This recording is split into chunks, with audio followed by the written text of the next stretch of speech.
Hi viewers, welcome to our channel. So Pavan Kalyan garu అటు పొలిటికల్‌గా full busy అవ్వడంతో ఆయన సినిమాల గురించి అప్డేట్స్ అయితే రావట్లేదని చెప్పేసి ఫ్యాన్స్ కాస్త నిరాశలో ఉండడం చూసాం. సో గత కొన్ని రోజుల నుంచి ఆయన సినిమాలు ఏవొస్తున్నాయి, ఎప్పుడు రిలీజ్ అవుతాయో అన్న ఒక అనుమానం అయితే ఉండేది. అయితే ఫైనల్‌గా ఇప్పుడు ఒక ఫ్యాన్స్‌కు పండగ లాంటి న్యూస్ ఏంటంటే ఆయన నటిస్తున్న 'ఓజీ' సినిమా ఈ సెప్టెంబర్ 27కి రిలీజ్ అవ్వబోతుంది ఈ ఇయర్‌లో అని అంటున్నారు. మరి వార్తలో వాస్తవం ఎంతుంది? మరి నిజంగా 27కి వస్తుందా? వస్తే ఎలా ఉండబోతుంది? సో, ఈ అంశం మీద డిస్కస్ చేయడానికి ప్రెజెంట్ మనతో పాటు సీనియర్ జర్నలిస్ట్ జయదేవ్ గారు ఉన్నారు. వారితో ఒకసారి డిస్కస్ చేద్దాం. సార్ నమస్కారం సార్. నమస్తే అండి. సార్ పవన్ కళ్యాణ్ గారి సినిమాల గురించి అయితే గత కొంతకాలం నుంచి ఎటువంటి అప్డేట్స్ అయితే లేవు. ఆయన ఫుల్ పొలిటికల్ బిజీలో ఉండడం జరిగింది. సో, ఇప్పుడు 'ఓజీ' సినిమా సెప్టెంబర్ 27 అంటున్నారు. మరి డేట్ ఫిక్స్ కన్ఫర్మేనా? ఈ డేటే ఎందుకు ఫిక్స్ చేశారు? మరి వస్తే ఎలా ఉంటుంది డేట్‌కి సార్?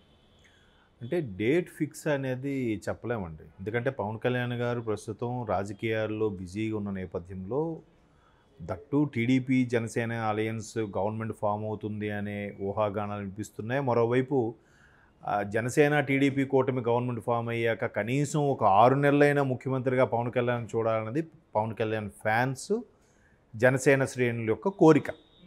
బట్ అది ఒప్పందం ప్రకారం ఎలా ఉంటే అలా గెలుచుకున్న సీట్లు బట్టి ఓటింగ్ పర్సంటేజ్ బట్టి ఉంటుంది. అది పక్కన పెట్టండి. సో అంత బిజీగా ఉంటున్న పవన్ కళ్యాణ్ గారికి చేతిలో వరుసగా చాలా ఉన్నాయి. దానికి మీరు అంటున్న 'ఓజీ' కన్నా ముందు పూర్తి చేయాల్సినవి ఇంక 2 ఉన్నాయి. ఒకటి 'హరిహర వీరమల్లు', రెండోది 'ఉస్తాద్ భగత్ సింగ్'. 'హరిహర వీరమల్లు' అయితే దాని ప్రీ ప్రొడక్షన్ వర్క్ అయిపోయింది. మళ్ళీ నెక్స్ట్ షెడ్యూల్కి ప్రీ ప్రొడక్షన్ ప్లాన్ కోసం కూడా దాన్ని ఏమంటారు, దాన్ని ఏదో అంటారు, వర్క్ స్టైలా, వర్క్ షీట్ ఏదో అంటారు, గుర్తు రావట్లేదు. మన ఇంజనీరింగ్ కాలేజీల్లో పెట్టుకున్నట్టుగా ఒక వర్క్ టుగెదర్లా పెట్టుకొని దాని మీద ఎక్స్ప్లెయిన్ చేసుకోవడం ఎట్లా అని కూడా వర్క్ షాప్ సెషన్స్ కూడా నడిచాయి. బట్ అది పెండింగ్ ఉండిపోయింది. మరోవైపు 'ఉస్తాద్ భగత్ సింగ్' కూడా చాలా వరకు కంప్లీట్ అయిపోయి అది కూడా రెడీగా ఉంది. అది వీలైతే ఎలక్షన్స్ అయిన మరుక్షణం జూన్లోనో ఎప్పుడో రిలీజ్ చేసే జూలైలో కూడా ఉన్నాయి. ఎలక్షన్స్ గవర్నమెంట్ ఫామ్ అయిన తర్వాత అప్పుడు కొంత ఫ్రీ అయ్యి ఒక 20 డేస్లో కానీ 1 మంత్లో కూడా కంప్లీట్ చేయాలని హరీష్ శంకర్ గారు ఏగర్లే వెయిటింగ్, 1000 కళ్ళు ఎదురు చూస్తున్నాడు ఆయన 'ఉస్తాద్ భగత్ సింగ్' కోసం. ఇక్కడ 'హరిహర వీరమల్లు' కృషి గారు ఈయన రెడీ చూస్తున్నారు. ఈ 2 దాటుకొని సుజిత్ గారి సినిమా 'ఓజీ' వస్తుందన్నది క్వశ్చన్ మార్కే. కాకపోతే ఫ్యాన్స్ నిరాశపరచకుండా ఉండడం కోసం బ్యానర్లు కానీ, డైరెక్టర్లు కానీ, ఫ్యాన్స్ కానీ, సుజిత్ కూడా పవన్ కళ్యాణ్ వీరాభిమాని కాబట్టి ఆయన ఏ రేంజ్లో ఆల్రెడీ 'సాహోలో' ప్రభాస్కి అంటే స్టోరీ లైన్ కానీ స్క్రీన్ ప్లే కూడా ఎలా చూపించారు కాబట్టి ఒరిజినల్ గ్యాంగ్స్టర్ని ఎలా ఉంటుందో గ్లిమ్సే మనకు బాగా నచ్చిందిలా చూపించారు. సో ఇంకోటి ఏంటంటే ఆ సెప్టెంబర్ 27 సరిగ్గా 2013లో 'అత్తారింటికి దారేది' అప్పుడే రిలీజ్ అయింది. అది రిలీజ్ అవ్వకముందే పైరసీ రూపంలో బయటకు వచ్చేసినా కూడా సూపర్ హిట్ అయిన సినిమా. అది ఇండియన్ స్క్రీన్ మీదే అటువంటి రికార్డ్ ఎక్కడా లేదనుకుంటా, అంతే కదా. సినిమా అంతా బయటకు వచ్చేసినా కూడా సినిమా ఆ స్థాయిలో మళ్ళీ థియేటర్స్కి వెళ్ళి చూశారు అని అంటే that credit goes to Pavan Kalyan అని అనుకుంటాను నేను.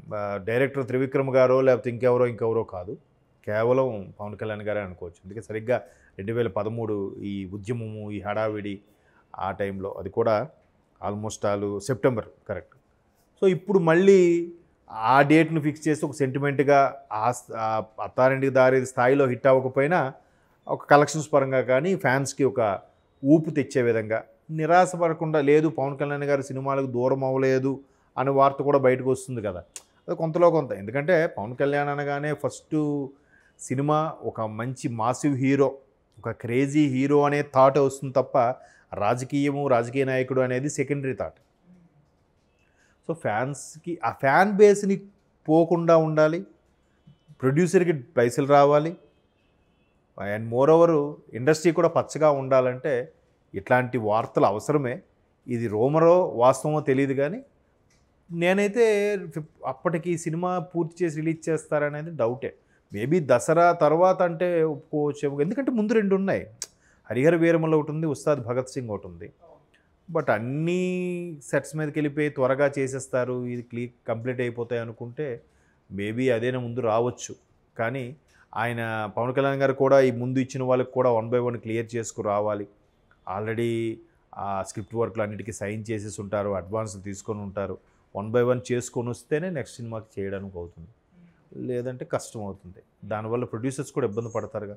ఇప్పుడు ఇంతవరకు అంటే మళ్ళీ అప్పటి వరకు అంటే ఒకవేళ ఇంట్రెస్ట్కి డబ్బులు తెచ్చుంటే ఇండస్ట్రీలో ఎంత కష్టం. ₹10 వడ్డీ అంటుంటారు. చాలా అవన్నీ ఇంట్రెస్టే పెరిగిపోతుంటాయి. కలెక్షన్స్ ఆ స్థాయిలో వస్తే feel good, happy, industry happy, producers, డైరెక్టర్లు, ఆ సినిమాని నమ్ముకున్న వాళ్ళు, తోటి కళాకారులు వీళ్ళందరూ కూడా హ్యాపీ ఫీల్ అవుతారు. లేదంటే మాత్రం ఇబ్బంది పడతారు. అఫ్కోర్స్ పవన్ కళ్యాణ్ గారికి ఆ డబ్బు మీద వ్యామోహం ఉండదని చాలామంది చెప్తారు. ఉండదు కాబట్టే ఆయన అంత క్రేజీ అది వదులుకొని కూడా రాజకీయాల్లోకి వచ్చాడు. అంతగా పట్టించుకోడు కాబట్టి. బట్ మిగతా వాళ్ళకి దాంతో కొంత ముడిపడి ఉంటుంది కాబట్టి, ఇండస్ట్రీ వర్గాలు కూడా కొంత నష్టం ఉంటుంది కాబట్టి మెల్లగైన రాజకీయ నేపథ్యం పక్కన పెట్టి కాదు, గవర్నమెంట్ ఫామ్ అయిన తర్వాత ఖచ్చితంగా ముఖ్యమంత్రి చంద్రబాబు నాయుడు గారు అయిన తర్వాత ఈయనకి ఖచ్చితంగా క్యాబినెట్ ఏదో కీ రోల్ ఇస్తారు. అప్పుడు ఇంకా బిజీ అయిపోతారుగా. రోజా గారు జబర్దస్త్ కూడా చేసుకోలేకపోయారు మంత్రి అయినప్పుడు కదా. ఒకరోజు ఆవిడ కేటాయిస్తే ఇమీడియట్గా ఆవిడకి ఖచ్చితంగా ఒకే రోజు 3-4 షూటింగ్లు అయిపోతాయి, 3-4 ఎపిసోడ్లు. ఆ ఒక్కరోజు కేటాయించడానికి ఆవిడ ఇబ్బంది పడి రెండింటికి సమన్యాయం చేయలేక జబర్దస్త్ వదిలేసుకున్నారు. మంత్రిగా ఆవిడ కంటిన్యూ అవుతున్నారు. సో అట్లాంటి పవన్ కళ్యాణ్ ఇన్ని పెండింగ్లు అంటే ఒకవేళ క్యాబినెట్ మంత్రి అయిన తర్వాత దాన్ని కేటాయించలేక దీన్ని న్యాయం చేయలేక ఇబ్బంది పడతారుగా. అప్పుడు ఇంకా డిలే అయిపోతుంది, ఇంకా వెనక్కి వెళ్తుందో తప్ప మీరు అన్నట్టు సెప్టెంబర్ 27కి అయితే నాకైతే డౌట్ఫుల్లే. దానికన్నా ముందు చేయాల్సినవి ఇంకా ఉన్నాయి. ఉస్తాద్ భగత్ సింగ్ కూడా మంచి ఎక్స్పెక్టేషన్ మూవీ. గబ్బర్ సింగ్ తర్వాత హరీష్ శంకర్ కొడితేసారి కుంభస్థలాన్ని కొట్టాలన్నట్టుగా ఉన్నారు. ఎందుకంటే ఆచార్య ప్రమోషన్స్లో కూడా హరీష్ శంకర్ చిరంజీవి గారితో కొన్ని డైలాగ్స్ సీన్స్ కూడా షేర్ చేసుకోవడం జరిగింది. కాబట్టి ఎక్స్పెక్టేషన్స్ ఉన్నాయి కాబట్టి ఇవన్నీ ఫుల్ఫిల్ అయితే కానీ అది రాదని నా అభిప్రాయం. చూద్దాం సుజిత్ అదృష్టం ఎలా ఉందో. ఇవన్నీ పక్కన పెట్టి నాది అన్నీ అయిపోయి సార్, నాది చిన్న సినిమా సార్, త్వరగా అయిపోద్దని సుజిత్ మిగతా ఇద్దరిని కాంప్రమైజ్ చేసి రిక్వెస్ట్ చేసుకుంటే